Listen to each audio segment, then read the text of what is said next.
Okay, so I tried to do a live just so that people can pop on and ask questions and everything like that.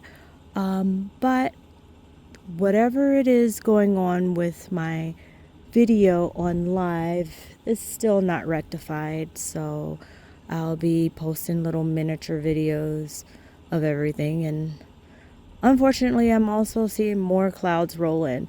So, what we're looking at right now, the center, you'll see the star Sadar, and the nebulae that you see there is Cygni Gamma. I may be pronouncing it slightly wrong, but that's a lot of people will say, oh, this is like the Sadar region. It's the middle of Cygnus, the swan, or if you're looking at it or thinking about it as the Northern Cross asterism, that's what we're looking at is the center of that. Is the Sadar star there, and then you see all of this hydrogen gas here. It's huge.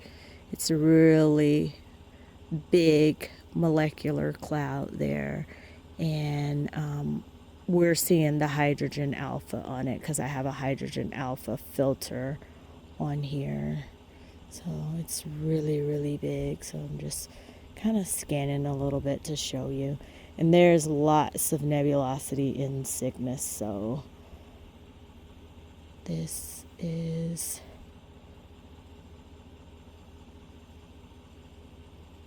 Gamma Cygni.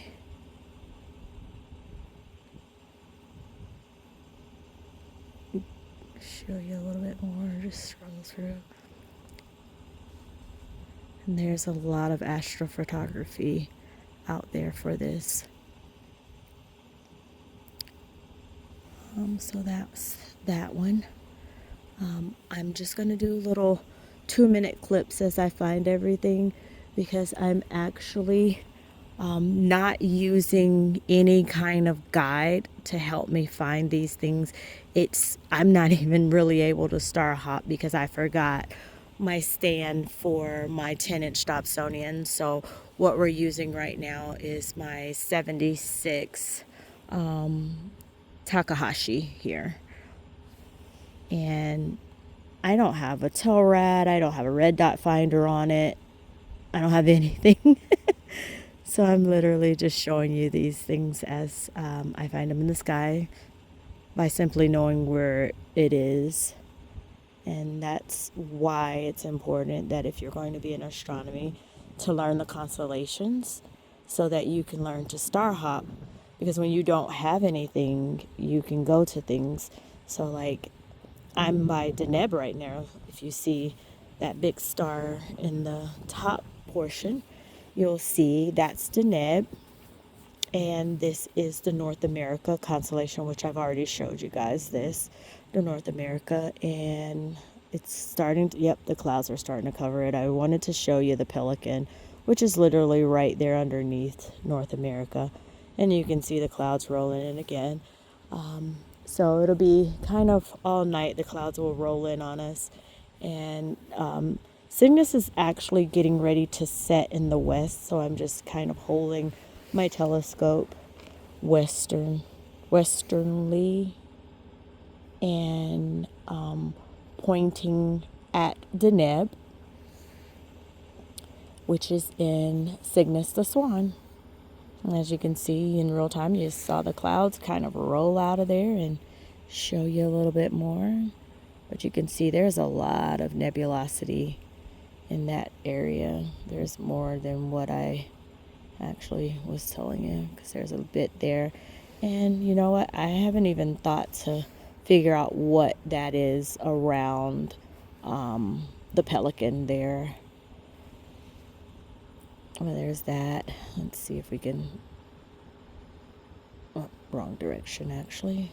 Let's go back to Deneb, and we're going to go back towards... Yep, that's back towards Sadar.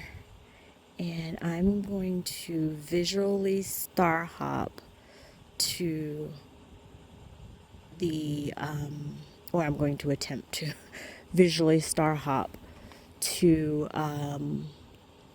the Veil complex. So just bear with me while I try to see if I can find it. Let's see, did we get it? Well, it's not showing good, but that probably clouds in the way. So that was it. We got to it, but there's just clouds in the way. I just star hop to it. And that is the eastern veil there. Let's see if we can find the western. There's the western veil there. There's clouds in the way, so it's making it a little bit more complex to see. And you almost can make out Pickering's triad or triangle. Pickering's something. I think it's Pickering's triangle. You can almost make that out, and I'll try to get the whole veil complex in there. Clouds won't let me be great because I can see the stars and I can see a bit of the western veil, and I can really see the eastern veil here on my screen. So that's the eastern veil. And again, that literally is me star hopping to where everything is without red dot finder, without a tail rad, nothing, just simply knowing where the stars are in the sky and star hopping visually. How I'm able to do it, just studying the sky. I know that I'm in Cygnus, the swan, and I know that if I go up by Sadar, and I actually can't off the top of my head remember the star that the eastern or veil complex is by. I'll have to look that up and make a post later and tell you, because off the top of my head, I simply can't think of what it's called, but I know where it's at. So if you're looking at the swan and you're looking at Deneb, you're looking at the cross. So if you go from Deneb to Sadar, which is the very center star in Cygnus, if you move, that's probably 10 to 15 degrees to the left, that's the star where this veil complex is located. So that's all I do.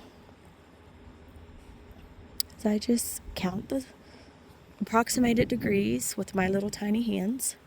So usually when you're doing how many degrees off from something, it's with an outstretched hand. And then you look at your fingers and see, but as you can see, Cygnus has all kinds of nebulosity there. And I'm talking to you and yapping, and I just completely star hopped right back to the North America and Pelican by Deneb. So I can see that there's stars that are being covered up by the clouds. So I'm actually going to end this one and try. I feel like I show you guys. I feel like I show you guys Orion a lot, but I'm going to make another video swinging back to Orion, and the reason being is I want to show you how much of that area you can see with this Takahashi, as opposed to my 10-inch Dobsonian or even the 20-inch. It makes everything bigger, but bigger is not always better because you can't see the whole thing. Like with this Takahashi, you can appreciate the entirety of this area. And if I had this on an equatorial mount, I could actually spend, a few hours on this area and get you a really nice picture with astrophotography. Right now, I'm just showing you with night vision. So I'm going to pause this one. Thank you for watching.